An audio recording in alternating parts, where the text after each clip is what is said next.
The Zone Coverage Podcast Network. The Andy Lucanary Football Machine. Autobots, transform! I like this kind of party! Straight cash, homie. Starts now.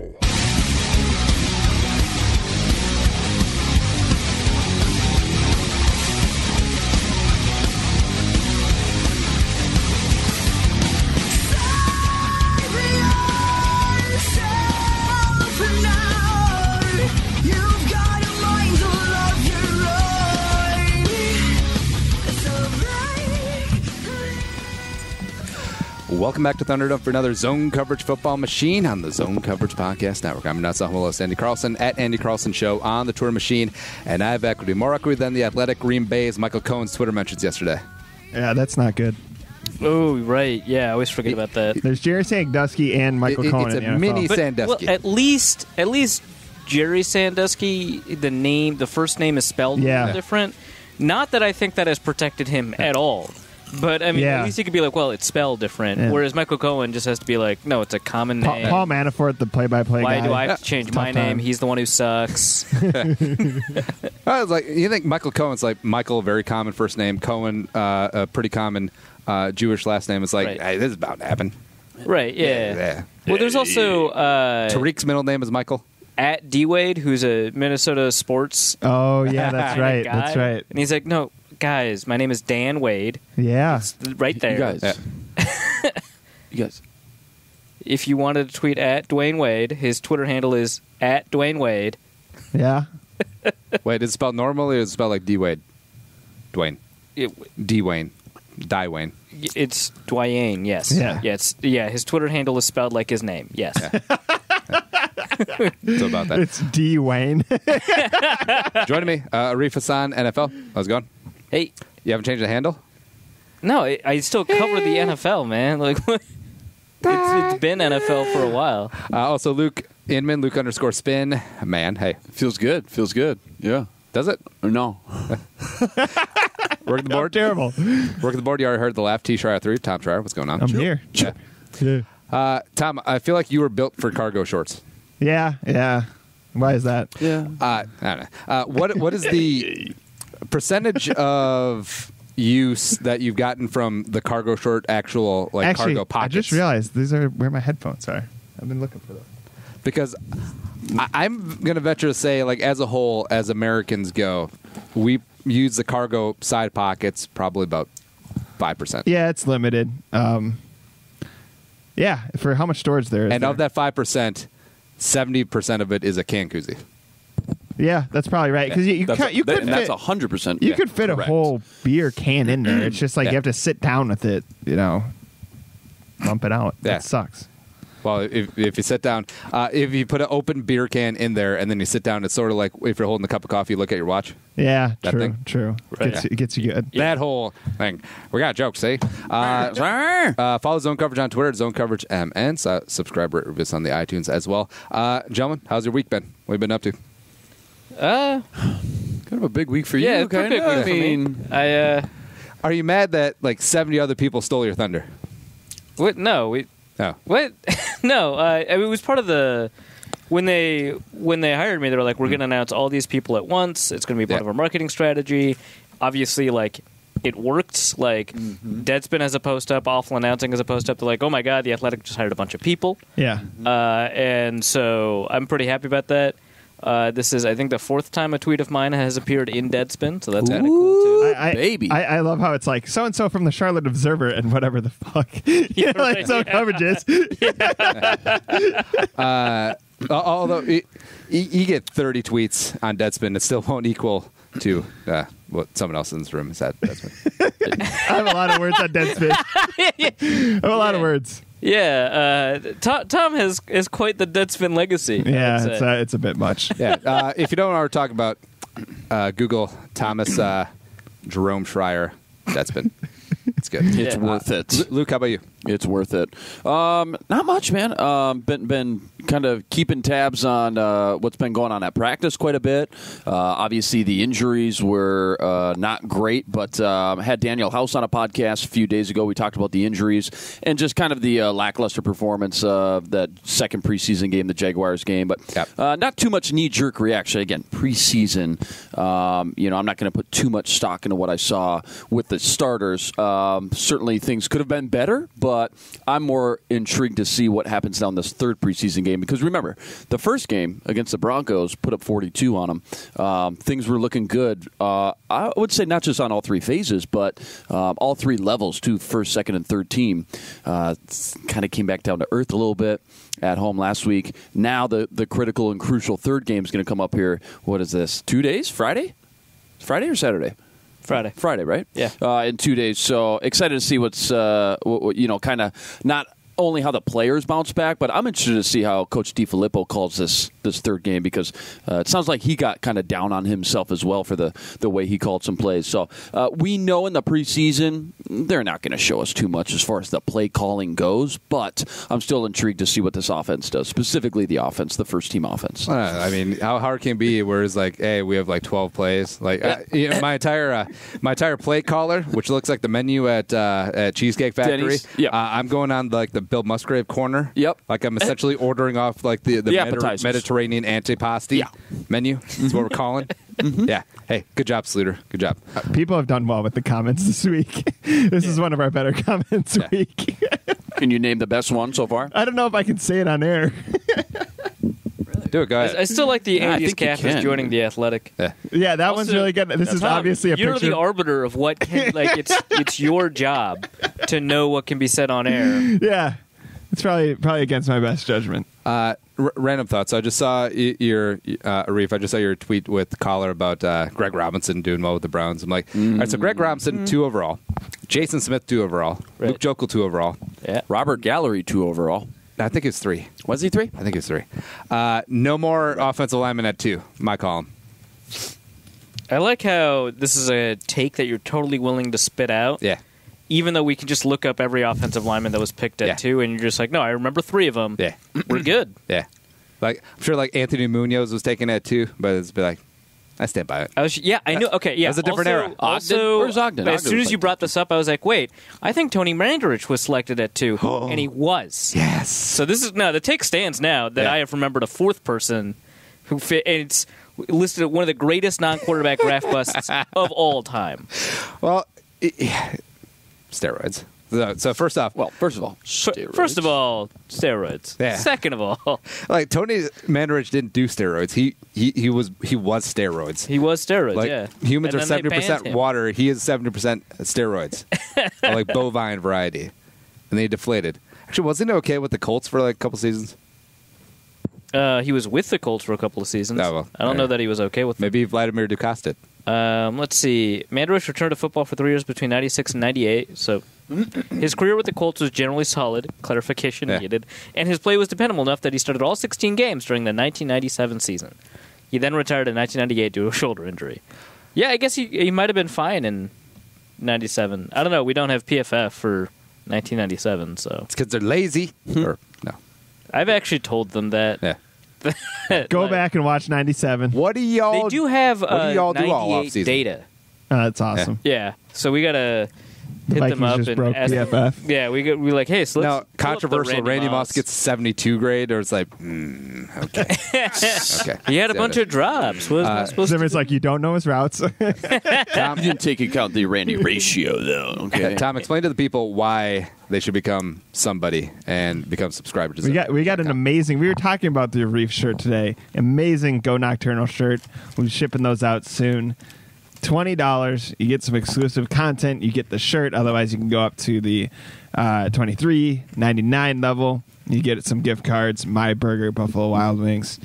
Choose what you want, but whatever you do, subscribe to Zone Coverage. It's great. do that up. Let's dive into the news. So.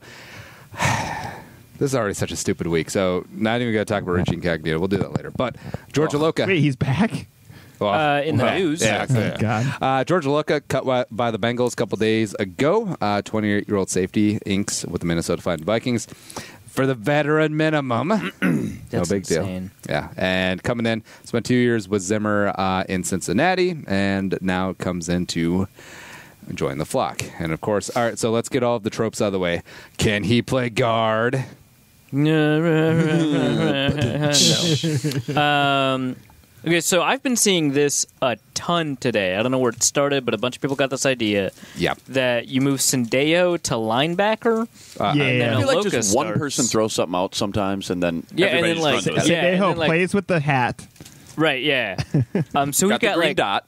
we've got like 20. I didn't count. We've got 20 tweets to Andy's tweet us questions tweets about, hey, what if we? Here's a thought that I just came up with on my own. What if we Very moved original. Sendejo to linebacker and just insert like not like move him like officially to linebacker, but like in nickel you move Anthony Barr to like defensive end or something, and Griffin to defensive tackle, which Griffin has said multiple times he's just not going to do anymore. Which like now like probably listen to him. I mean, he's the guy with the foot problem that you're hoping, and now the infected leg. Just don't put too much stress on Griffin, I guess. And then, you've got Sendejo at linebacker, and then you've got Iloka at safety and Harrison Smith at safety. And I want to say, like, just because he, like, hits really hard doesn't make him... mean he'd be good. You're not saying it's a body type kind of deal. Yeah, I mean, anyone can do it. Right. Okay. Jack Blair Walsh. Well, we've made so many moneybacker jokes on this show. We really have. And part of it is because there's only ever been one good one, but like 80 people have tried it and failed. Yeah. And I don't know that Deion Buchanan is all that good. Yeah, Mark Barron, only good one. Yeah. No, like, people are already talking about it. Like, well, with the NASCAR package, and when the Vikings go into the quarter defense, they'll put 3 safeties out there. Yeah, and I get like a lot of people are saying big nickel. Right? Zimmer's a great defensive mind. Don't get me wrong, but in terms of mixing it up, in terms of his personnel, not really there. Also, Sendejo was 208 pounds. Just want to throw that out there. Yeah. Like we saw in camp, we saw like Rashard Cliet and a couple of other linebackers, and they're like 225 pounds. And they just get swallowed up. Right? They're getting beat up. Now I understand a lot of people are talking about big nickel packages. And you have Sendejo who moved down. Maybe George Iloka covers a tight end, and like that, like is fine and makes sense to me.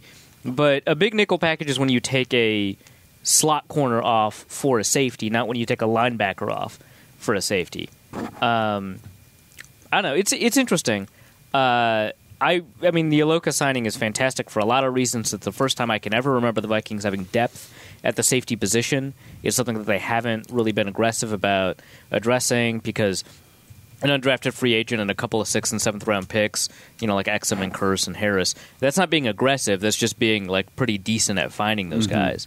But just constantly trying to develop those guys, too. Like, again, Exum, I was excited about him. Harris, excited about him. We'll see how he pans out. A lot of people still high hopes for Curse eventually. But, eventually you're hoping is one of them finally going to pan out and develop.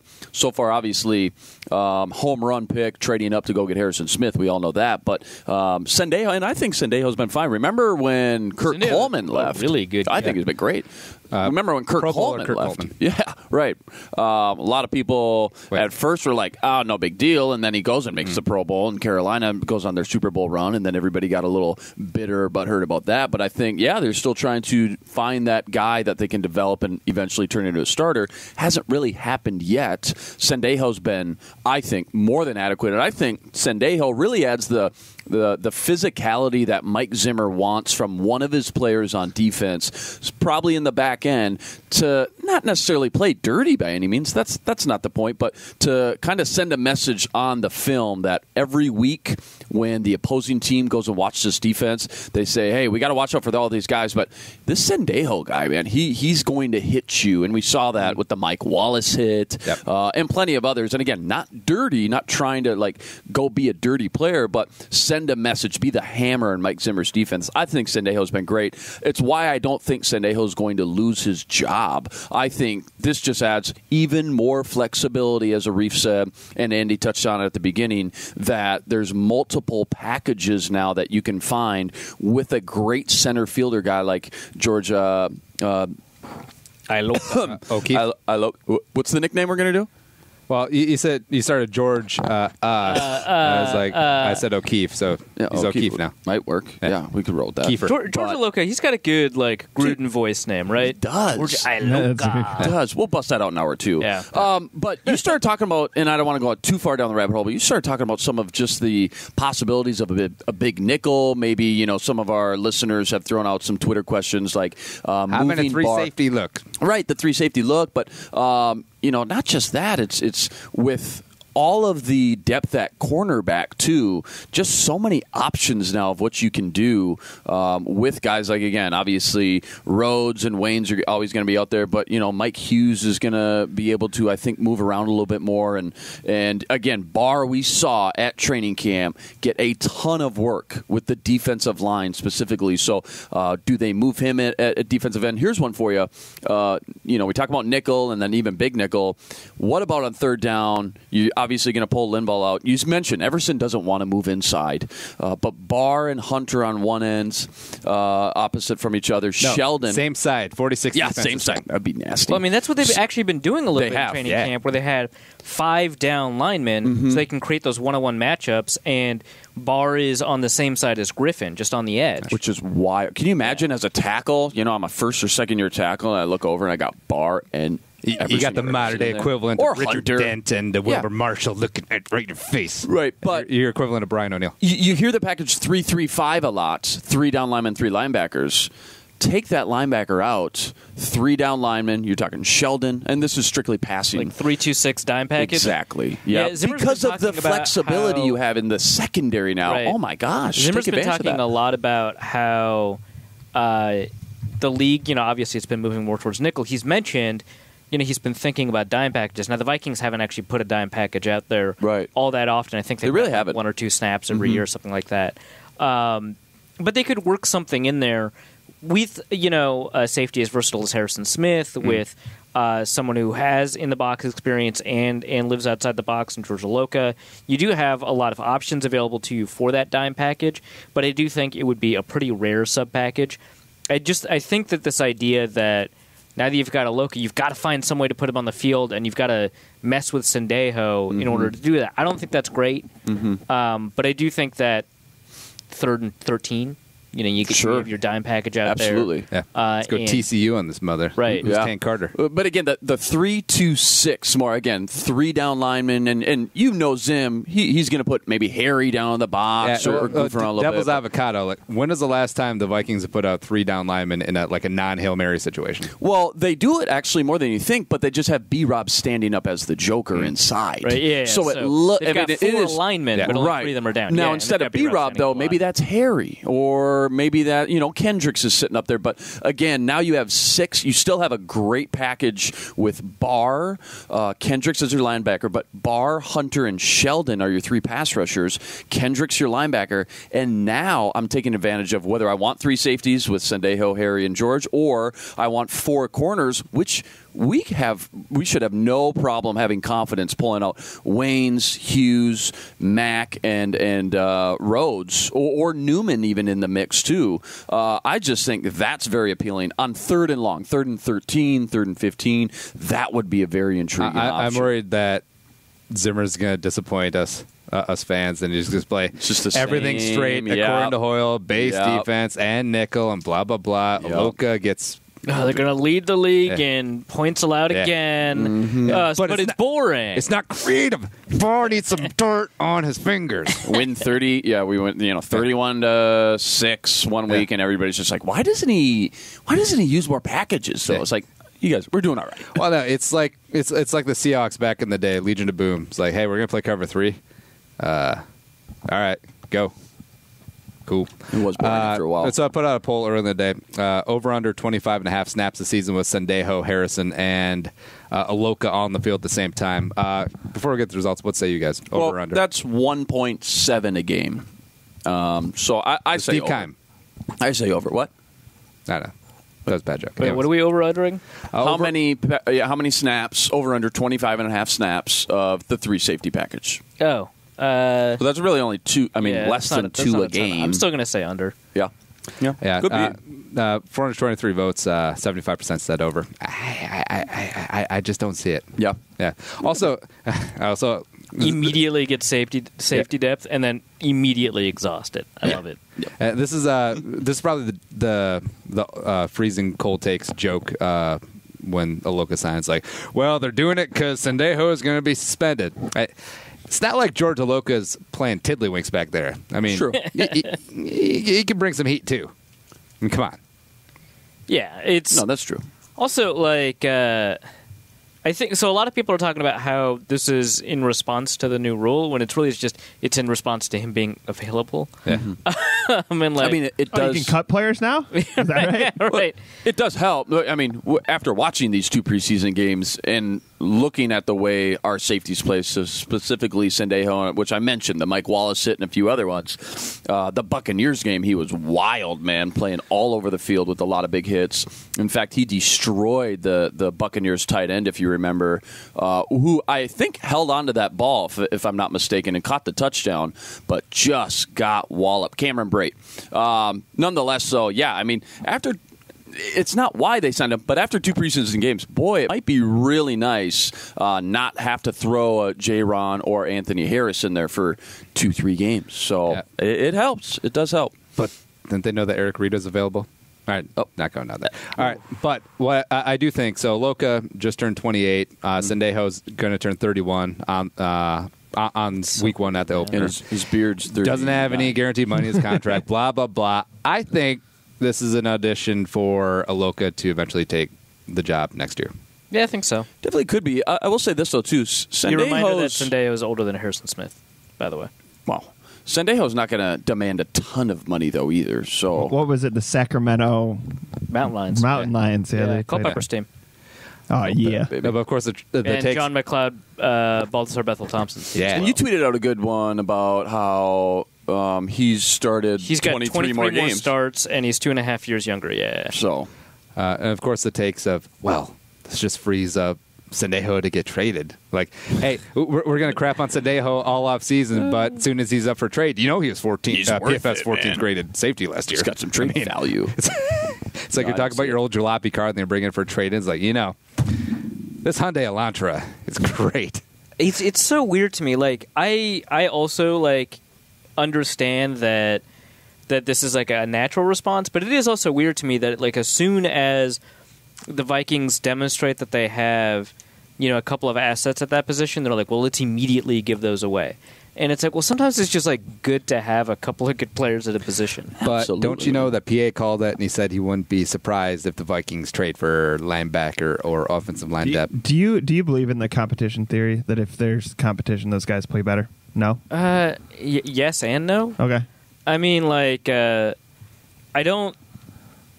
I do. I just don't think it's the If degree you've got Aaron that Rodgers and you bring in like Russell Wilson or whatever to compete, I don't think Aaron Rodgers gets any better. Now, Rodgers Yeah. So right? let me qualify this. Let's say among players that aren't like name brand established players in the NFL, a third cornerback, a second safety, tackle or something. I don't like that. think Sendejo is going to play better because he's got Iloka behind him. Okay. I think he's going to play better because he's going to play. Is that the new coverage? Look behind him. On his shoulders. yeah, right. I do think that generally speaking, having multiple good players, when you have like one good player, generally speaking, you'll probably make one position open for multiple good players.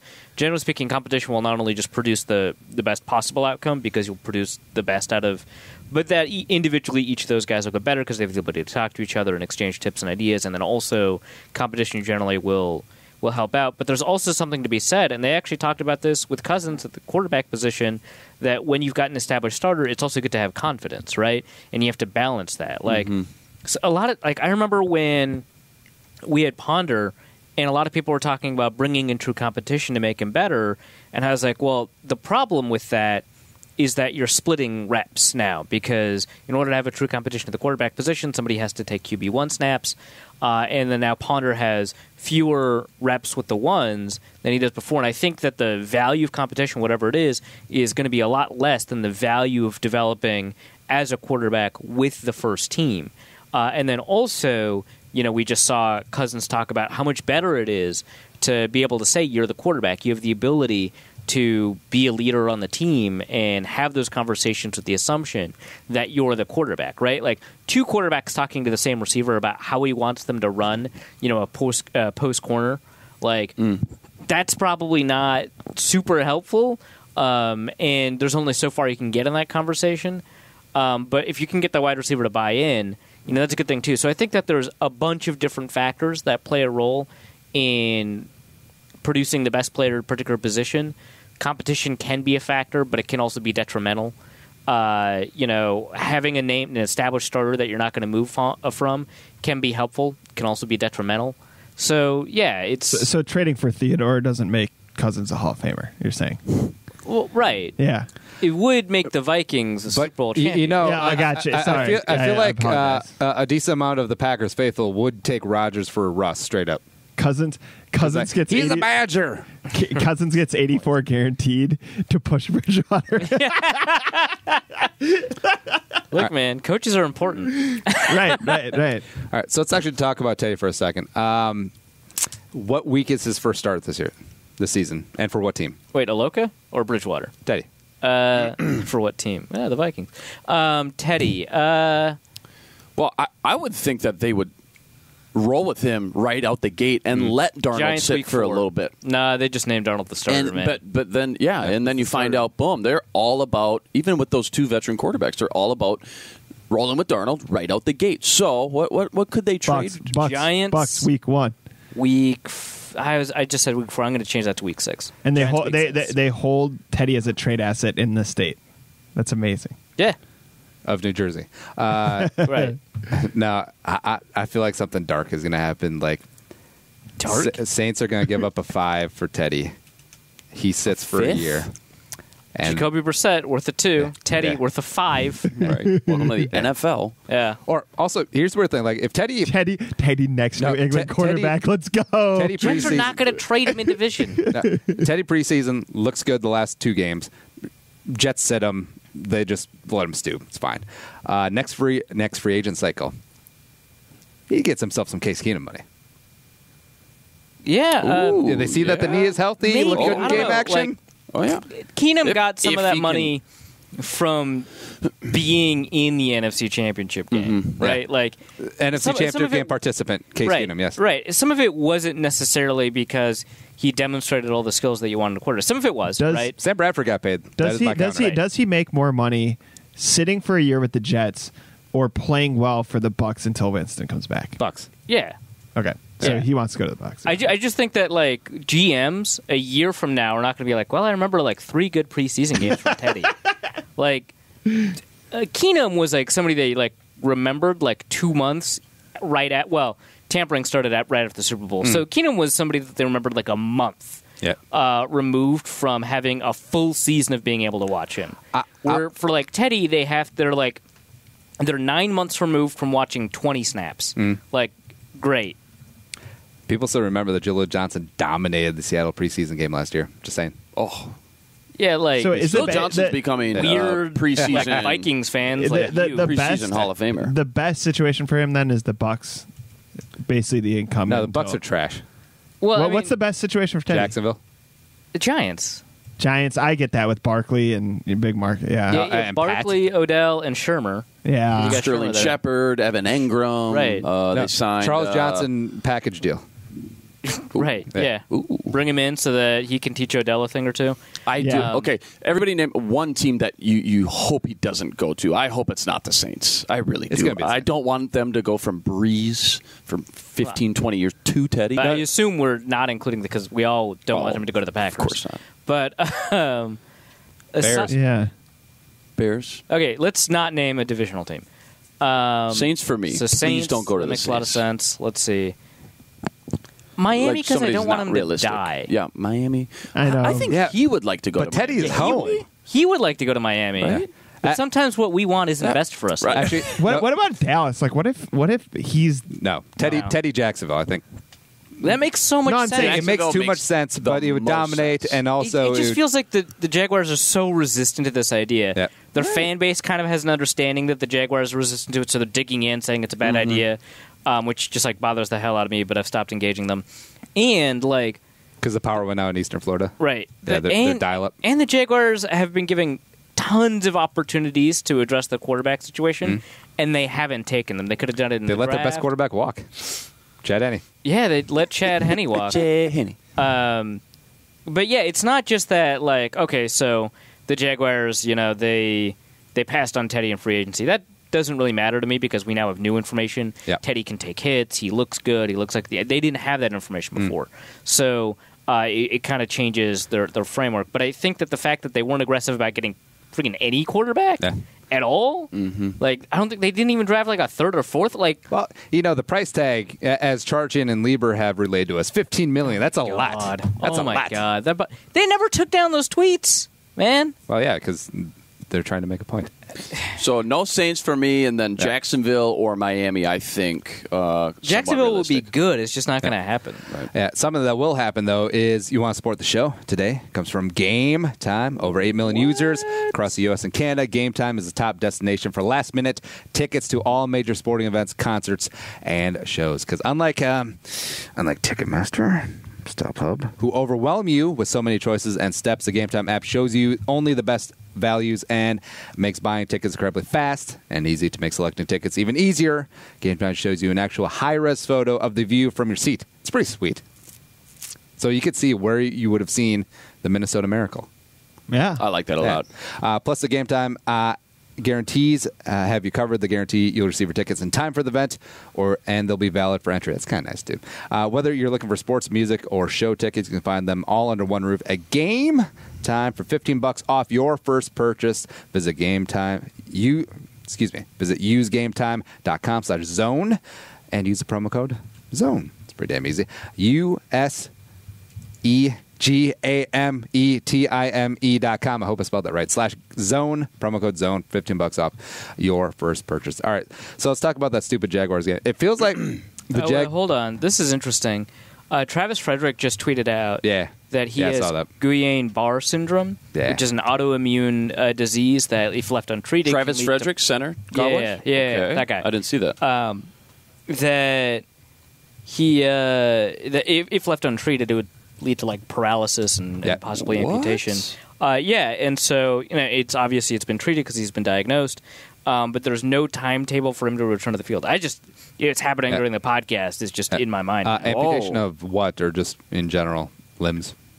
Mostly your lower body. It looks like, according to the things I'm googling. It's a really rare autoimmune disease. So it's not lupus. And it can be characterized by rapid heart rate, low blood pressure, difficulty breathing, a lot of weakness in your muscles. Your muscles can... It looks like your muscles might... It just is muscle weakness, so I don't know if they actually physically get smaller. But yeah, your immune system starts attacking your muscles. So that's... wow. So I guess that makes trading for an interior offensive lineman a little bit more difficult now that there's multiple teams in the market. IR? What's the scoop? They don't know yet. PUP? Starting out the PUP, maybe? I don't think you can. I think you have to enter... NFI. Oh, yeah. NFI makes sense. It can be triggered. So it's something I think you just have, but it can be triggered by bacterial viral infection. So if you got that with the Cowboys... You got Carl Nixt. Yeah. I mean, it's still an NFI because the condition wasn't with the Cowboys. Yep.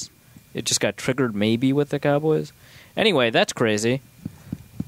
I would love to see Jerry Jones try and battle that insurance claim. He'd be dirtbag. Totally see him doing it. Yeah. All right, so it feels like the Jaguars preseason game took place like 2 months ago. Oh, also I think doesn't it? Also, it's hilarious that Iloka has to pick 28 because that's the only number left. Yeah. And a bunch of people got really mad about it, and he was like, "No, there's no way the Vikings." Do you think they retire 28? No, I don't think they do. If they're not retiring 84, they're not retiring 28. Yeah, good point. I don't. They're never going to retire 84. They should retire 84. They're running out of numbers, man. With what Adrian put the Wolves through, I don't think they're in any hurry to retire that. Yeah, number. right. Agreed. Also, we were saying off air, but he did end on a really bad note. Very sour note. Yeah. With specifically the wrong people, if you wanted that jersey retired. But even with the wrong people. What are you talking about? He put up 250-yard games in Arizona, son. Yeah. Did not look good. Yeah. So takeaways from Jaguars recap. First team offense struggled. Sure. Yeah, it's worth worrying about, but it's not worth But it's preseason. being How do you, alarmed about. I guess the thing I would look at is the offensive line, right? And like that's the number one concern. But you can't get That's- anything from it. that's what That's I'm the problem. gonna Hey, ask. but no, hold on. We now check in on the Aviante Collins hive. Yeah, he cratered He looked like at all ass. three positions. Seriously, man. I mean, again, though, everybody was just so high after that Bronco game, putting up 42, 28, and then you come back down to earth. Again, the expectations were so high. People are thinking, well, we just spent 3 straight days with the Jaguars. We know them inside and out. We should take care of business at the first home game. But certainly looked sloppy. What I thought was just entertaining and made me giggle a little bit that the Jaguars kept that first team in for so long. Every time I look back, I go, are they still in against our second and third team defense by the time it was all said and done? So Does that mean they're worried about Bortles? No, also they kept their first team defense in for a long time. It was crazy. Very unfair that they make Trevor Siemian play against NFL defenses. Super time ever. Yeah. So, Bortles converts a 3rd and 6 on a, just a little out to Marquise Lee on Marcus Sherrills and just fist pump, just so pumped, like a little subtle fist pump back. And I'm like, dude, that's our 7th cornerback, man. You kidding me right Just now? excited. Loves football. but Loves Luke, football. they scored the touchdown against the first team defense. Oh, my gosh. 6 and 10. Yeah, offensive line, obviously, like a reef. Tough to really diagnose it. I thought Mike Boone looked great. I know everybody was all about Rock Thomas after those 2 touchdowns in Denver, which is awesome, but averaged 7 yards per carry, which was great. I know for a fact that DiFilippo's very high in Mike Boone. We heard that in the press conference coming out of the training camp after one of the walkthroughs. Just could not speak more highly of Mike Boone. So I know, again, everybody was all about Rock Thomas after that first preseason game. I think the body of work, though, Mike Boone has been a little bit more consistent just from what I'm hearing from Coach DiFilippo. So I think, you ask me, I think he's got the 3rd running back spot. Not locked up, but he's the favorite right now. I just want to reiterate that the revenge game joke was pretty good. It is interesting because I think Boone has been, outperforming Thomas in practices and stuff like that. As people who have a relationship with Mike Boone might tell us, Rock Thomas did the screens were relatively easy.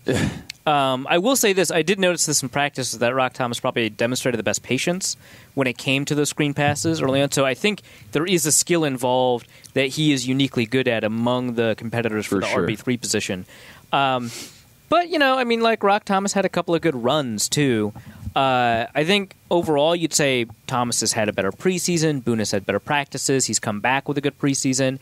I think the race is just too close for us to say, we've got, one person in the lead or the other. I personally would say, because it's so important that running backs get live reps, I would say Rock Thomas is probably in the lead just because he's been able to handle contact, which is the thing that he's better at than Boone. But I wouldn't really disagree that strongly with anybody who was like, well, I think Mike Boone's ahead. He's been much better in practice. That all makes sense to me. I think it's just close enough that we're going to have the 3rd and, more importantly, the 4th, where they'll get a lot more reps, the 4th preseason game to kind of make that decision. What about, going more towards the starters now, Dalvin, but Latavius Murray, looks good, but the fumbles right away. I mean, back-to-back fumbles. But isn't that... He's like fumbled 4 times. No, I'm not worried about the fumbles. But we should trade him for Zach Martin since he's dinged up. He's damaged goods. And roster Rock Thomas and Mike Boone. I'll take your answer off air. I'll hang up and listen. Thanks a lot, guys. We should ask for a second, too. Don't you think... give me a conditional 5th, too, will you? Al Davis. Don't you think that... back to the Raiders. It's always back to the Raiders. Always comes full circle. Don't you think that's why it's important for running backs to get live snaps during the preseason before they come out? Everyone's worried about Dalvin Cook.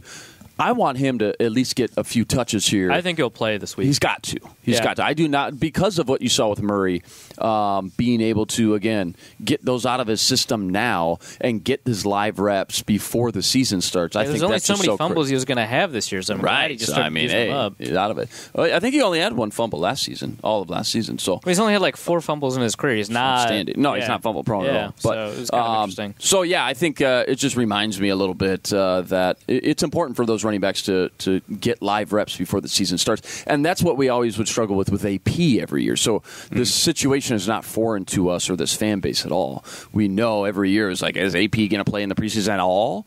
I think what you saw with Murray is why I hope Cook gets more than just a play or two even, but gets, 6-7 carries and gets hit, because I think that's important. Do you think Adrian has had more career preseason carries or dips on the sideline during preseason games? Or actually, no, take that back. Yards in the preseason or dips on the sideline. Still taking dips, but a lot closer.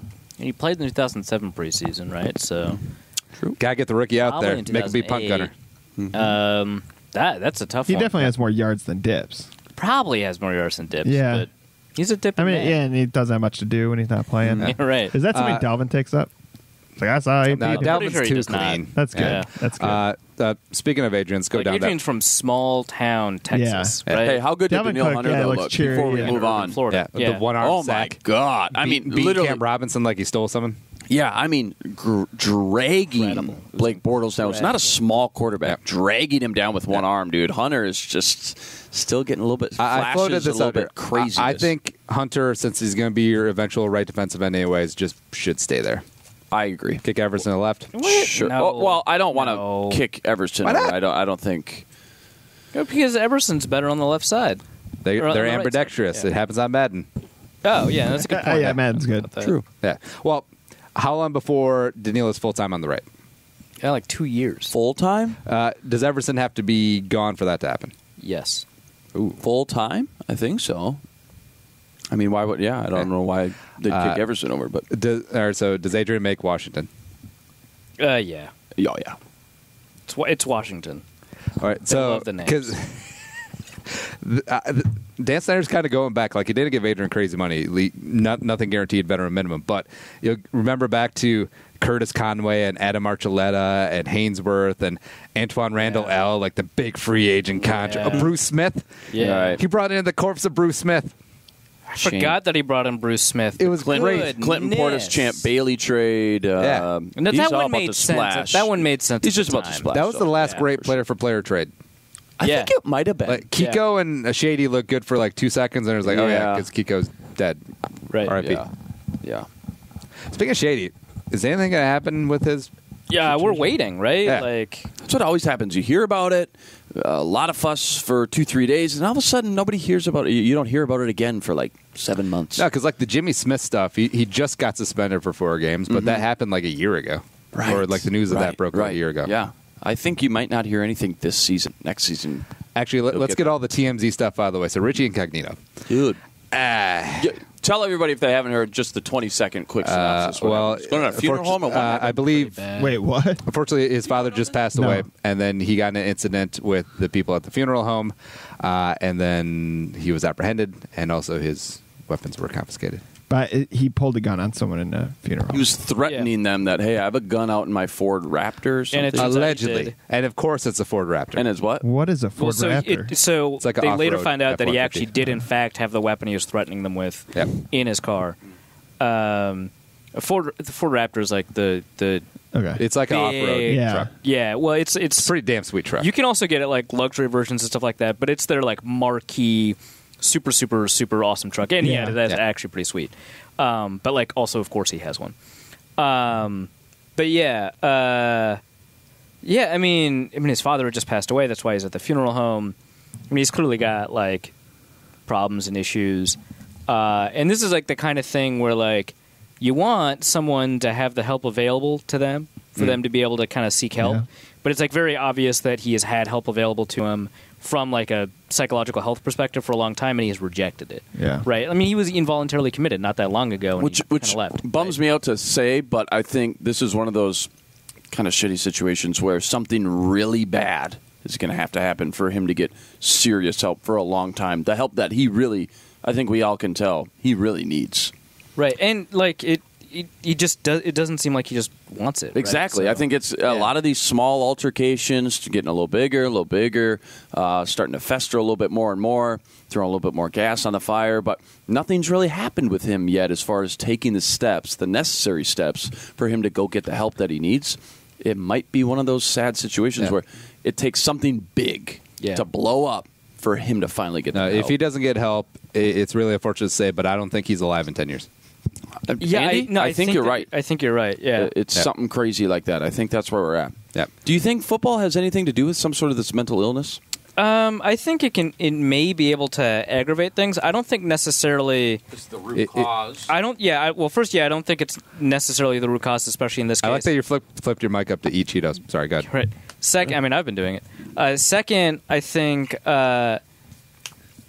it's certainly very possible, but in my mind, probably unlikely that the actual contact part of it aggravated it. I think the culture of football probably aggravated it more than the repeated collisions to his head. This is a 30 for 30, isn't it? Yes. Yeah. But it's still behind on the list of 30 for 30s. It's still behind the 2008 Florida Gators. Yeah, that's a really good That's one. the 30 for 30. That is the 30. It's amazing. You can be Riley Cooper and you're not the biggest dirtbag on your team. Yeah. Right. Not even close. Yeah. You look like an angel. I forgot about that. Urban Meyer, where's Urban Meyer coaching when the 30 for 30 comes out? Ball State. Toledo? Back to Utah, Ball baby. State is a other 5 powerhouse. Other 5. Yeah.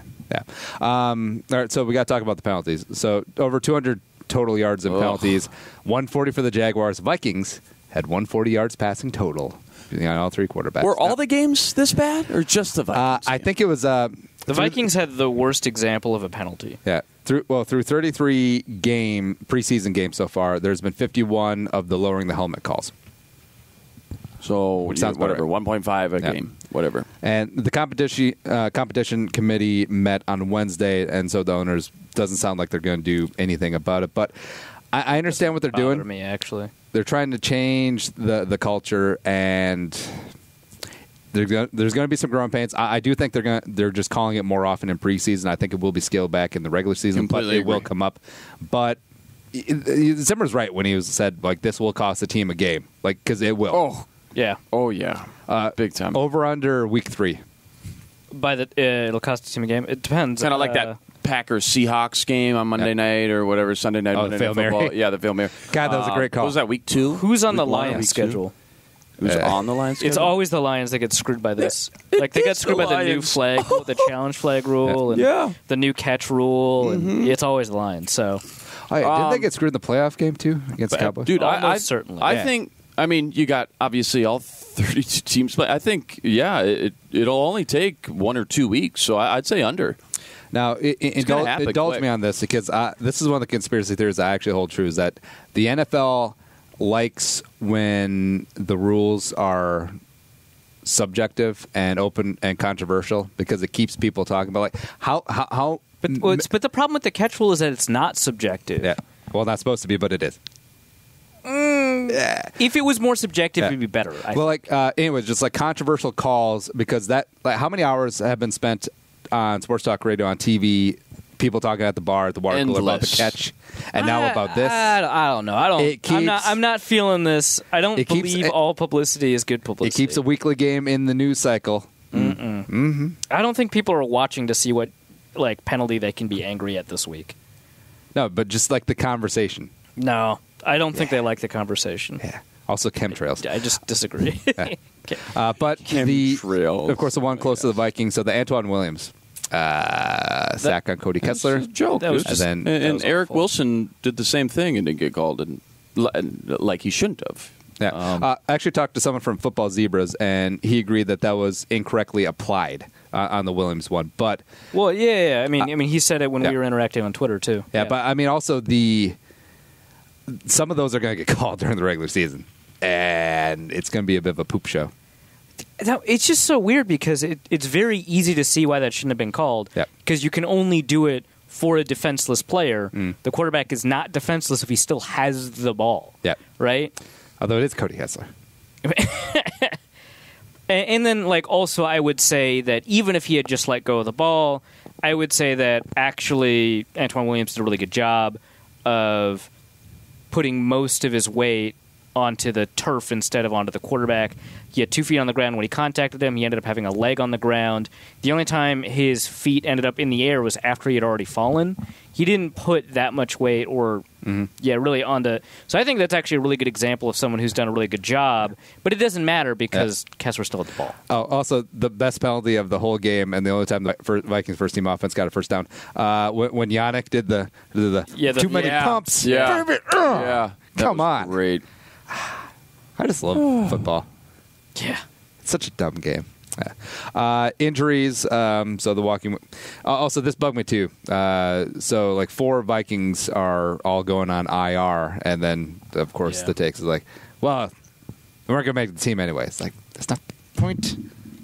But Adrian goes down. He was placed on IR. Johnny Stanton, fullback, converted quarterback, Cedric Lang, and also I'm missing someone. Oh, Josiah Price. Center? Or wasn't there 2 offensive linemen? Yeah, probably. Yeah, but anyways, everyone's hurt. Whatever. They signed Kobe McCrary, which again, it's weird that guys are named Kobe. Yeah. And then also the center Judd. I'm blanking on names. The Judd from Western Illinois was a tryout guy. Yeah, Jacob Judd. Yeah, sounds like a caller. Yeah. Then also a second year UDFA from Florida State guard who blocked for Dalvin. Cool. Yeah, Kareem R.A. or something like that. Yeah. Correct. So they're not going to make the team. But it's good to get a look at these guys for like a week and a half. Sure. Yeah. You got them on your Rolodex now. Yeah. They also claimed some dude from the Falcons, but who cares? The Vikings have like 7 fullbacks. Whatever. Yeah. It's weird. It's the most important position in the NFL. Yeah. Especially today's NFL, too. Yep. Yeah. Happy birthday, Kirk Cousins. Turns 30 this week. Adam Thielen also turns 28. Today. Cool. Yeah. Hey, did the Vikings know that they were signing a 30-year-old quarterback when they gave him $84 million? Did they know? Did they know? They probably knew. It's weird that Rodgers is 34. Can you imagine? They're like, wait, why do you have cake and before the season starts? Right. What's hey, dude, we didn't know you were that old. We're actually. Can you give us some of that money back? Do you think Kirk Cousins can eat cake on his weird Tom Brady diet? Yeah. Well, I don't know. He's not really on a Tom. He's inspired by Tom Brady's diet, right? So yeah, just like Michigan State's inspired by Michigan. They're constantly little brother. Wow. I don't even like Michigan. It is like weird how much Cousins talks about Brady, given that he cares about the rivalry. But whatever. I guess it's like I'm just inspired by a good Michigan man like Tom Brady. He's like, dude, he's from California, like from Napa. Man. Yeah. Wrap up hour 1. I'm going to throw out a bottom of the roster competing for spot situation. You tell me who you got. Pretty simple. So first off, Simeon or Slaughter. If only one roster spot was available. It's Slaughter. Ooh. If I only get one. It wasn't that difficult for us. Yeah. But it's so weird. It's like you trade for a guy who has a winning record as a starter, and he just gets whooped by a converted tight end. Don't care. Receiver. Yeah, whatever. Receiver. Yeah, but if Sluter cashes in that 2-minute drill, oh yeah, then I think it's easily. Yeah. Mm-hmm. Yeah. Think Simeon could be trade bait? Yeah. Well, when you say we traded for him, didn't really trade much for him. Yeah. Basically got him for free when at the end of the swapped day. Like a 5th and a 7th. Right, once the dust settled. So could Simeon be traded? I mean, it could be, for sure. Quarterback league? I mean, somebody's probably looking for a backup. Because, like, the Rams, like we talked about this, the Rams' backup is Sean Mannion. Also, that Luis Perez kid, who's a phenomenal story. I don't know if he's going to make the team, though, but that could be a spot. And then Sean McVay turns him into... Next up, Rock Thomas, Mike Boone. I'm a Boone guy. I think I'm changing my tune. I'm going to go with Rock Thomas. Por qué? He's a better runner. Better name. Yeah. I think he's got more upside. I will put that on record. I think Rock Thomas is maybe more explosive. Remember, 5-star recruit coming out? Yeah. But Mike Boone is a spark superstar, man. Yeah. That's true. He is objectively more athletic. I mean, you can have more upside and be less athletic. So, which is weird because I actually think that Thomas is the better running back, but I think Boone with the physicality just has more upside, just because if it clicks. Yeah, it may not, but yeah, I feel like Rock is like the safer pick.